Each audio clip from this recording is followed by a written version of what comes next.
کبھی سوچا ہے کہ جو درد کی گولی ہم لیتے ہیں یا کچن میں پڑا ہوا کلیننگ سپرے، یہ چیزیں بھی خطرناک ہو سکتی ہیں؟ بالکل ہو سکتی ہیں۔ آج ہم بات کریں گے ٹاکسیکالوجی کی، یعنی اس سائنس کی جو ہمیں یہ بتاتی ہے کہ کوئی بھی چیز، جی ہاں کوئی بھی چیز، کب اور کیسے زہر میں بدل سکتی ہے۔ دیکھیں، یہ بات بہت گہری ہے۔ یہ دوا کی صحیح مقدار ہی ہے جو اسے زہر بننے سے روکتی ہے۔ ٹاکسیکالوجی کا پورا فلسفہ آپ کہہ لیں اسی ایک جملے میں ہے۔ کوئی بھی چیز زہر بن سکتی ہے، سب کچھ اس کی ڈوز یعنی مقدار پر منحصر ہے، یہاں تک کہ پانی، جی ہاں، جو زندگی کے لیے اتنا ضروری ہے، اگر کوئی بہت ہی زیادہ پی لے تو وہ بھی جان لیوا ثابت ہو سکتا ہے۔ تو آج ہم کیا کیا سمجھنے والے ہیں؟ سب سے پہلے تو یہی کہ بھئی یہ زہر ہے کیا، پھر دیکھیں گے کہ یہ ہمارے جسم پر اثر کرتا کیسے ہے، اس کے بعد یہ جانیں گے کہ ڈاکٹرز اس سے نمٹتے کیسے ہیں، یعنی علاج کے کیا طریقے ہیں، اور ایک بڑا سوال، کیا ہر زہر کا کوئی توڑ، کوئی اینٹیڈوٹ ہوتا ہے؟ اور آخر میں ایک ایسی مثال دیکھیں گے جس سے یہ ساری باتیں ہمیشہ کے لیے یاد رہ جائیں گی۔ چلیں تو پھر شروع کرتے ہیں اپنے پہلے سوال سے۔ سائنس کی زبان میں زہر کی اصل تعریف آخر ہے کیا؟ اچھا، تو ٹاکسیکالوجی آسان لفظوں میں زہروں کی سائنس ہے۔ یہ وہ علم ہے جو یہ دیکھتا ہے کہ مختلف کیمیکلز زندہ چیزوں پر، یعنی ہم پر، جانوروں پر، کیسے منفی اثرات ڈالتے ہیں۔ یعنی زہر کیا ہے اور وہ کام کیسے کرتا ہے، یہ سب ہم ٹاکسیکالوجی میں پڑھتے ہیں۔ اور اسی سے جڑی ایک اور ٹرم ہے ٹاکسیسٹی۔ اس کا مطلب ہے کسی بھی کیمیکل کی نقصان پہنچانے کی اپنی اندرونی طاقت، مطلب کوئی چیز کتنی زہریلی ہے یا ہو سکتی ہے، اسے اس کی ٹاکسیسٹی کہتے ہیں۔ ٹھیک ہے، تو اب ہم یہ تو جان گئے کہ زہر کیا ہے، لیکن اگلا سوال یہ ہے کہ یہ زہر خورانی ہوتی کیوں ہے، اور یہ کیمیکلز ہمارے جسم میں آخر داخل ہوتے کیسے ہیں؟ عام طور پر اس کی 3 بڑی وجوہات ہوتی ہیں۔ پہلی تو ہے اتفاقی، یعنی ایکسیڈنٹل، جیسے گھر میں کوئی بچہ غلطی سے کوئی کیمیکل پی لے۔ دوسری وجہ ہے ارادی، یعنی انٹینشنل، جب کوئی جان بوجھ کر کسی دوا کی بہت زیادہ مقدار لے لے۔ اور تیسری وجہ ہوتی ہے دواؤں کا منفی رد عمل، یعنی ایڈورس ری ایکشن، جو کبھی کبھی صحیح علاج کے دوران بھی ہو سکتا ہے۔ اور ہمارے جسم میں زہر کے داخل ہونے کے 3 بڑے راستے ہیں۔ یا تو یہ ہماری جلد سے جذب ہو سکتا ہے، یا ہم اسے نگل سکتے ہیں، یا پھر یہ سانس کے ذریعے اندر جا سکتا ہے۔ اور یہ زہریلے مادے کہیں دور نہیں، ہمارے آس پاس ہی ہیں، صفائی کرنے والے کیمیکلز میں، کیڑے مار دواؤں میں، یہاں تک کہ کچھ پینٹس میں جو بھاری دھاتیں ہوتی ہیں ان میں بھی۔ اچھا، تو مسئلے کی بات تو بہت ہو گئی، اب ذرا حل کی طرف آتے ہیں۔ جب ایسا کوئی معاملہ ہو جائے تو میڈیکل سائنس اس سے کیسے نمٹتی ہے؟ اس کا ایک بہت منظم طریقہ ہے جس کے 3 بڑے سٹیجز ہیں۔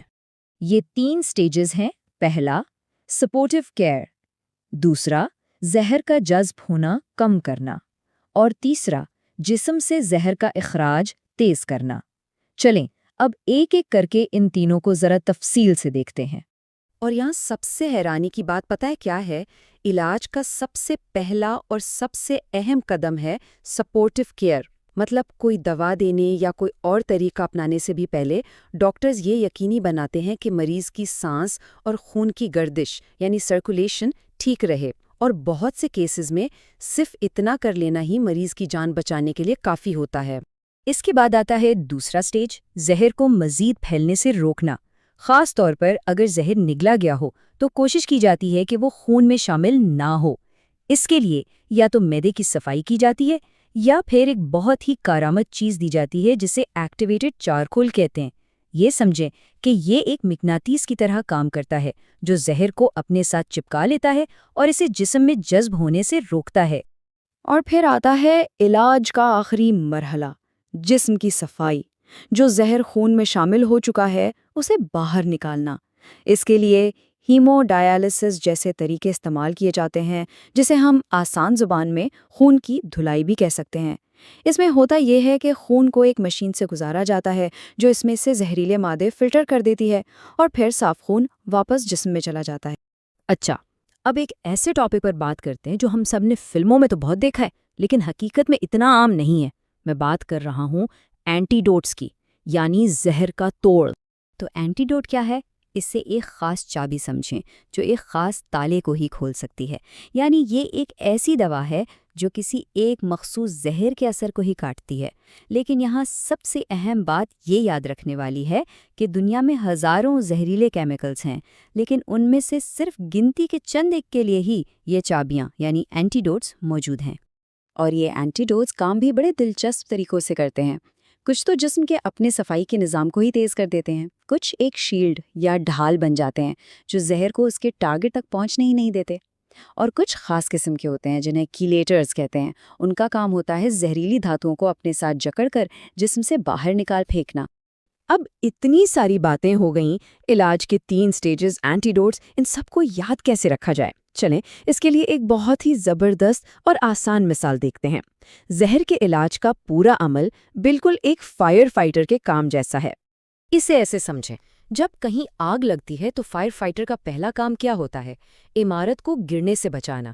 بالکل اسی طرح ٹاکسیکولوجی میں پہلا کام ہے سپورٹیو کیئر سے مریض کو بچانا۔ فائر فائٹر کا دوسرا کام آگ کو مزید پھیلنے سے روکنا، اور یہاں دوسرا کام ہے زہر کو جسم میں جذب ہونے سے روکنا۔ اور آخر میں فائر فائٹر ملبہ صاف کرتا ہے، اور یہاں ڈاکٹر جسم سے زہر کو باہر نکال کر صفائی کرتے ہیں۔ ہے نا کمال کی مثال؟ اس سے یہ پورا پروسیس ہمیشہ یاد رہے گا۔ تو یہ ساری گفتگو سننے کے بعد جب اب ہم اپنے ارد گرد کی چیزوں کو دیکھیں گے تو کیا ہمارا نظریہ کچھ بدلے گا؟ شاید اب ہم یہ بات زیادہ بہتر طور پر سمجھ پائیں گے کہ ہر چیز میں ایک بہت نازک توازن ہوتا ہے، اور علم ہی ہمیں اس توازن کو سمجھنے اور اس کا احترام کرنے میں مدد دیتا ہے۔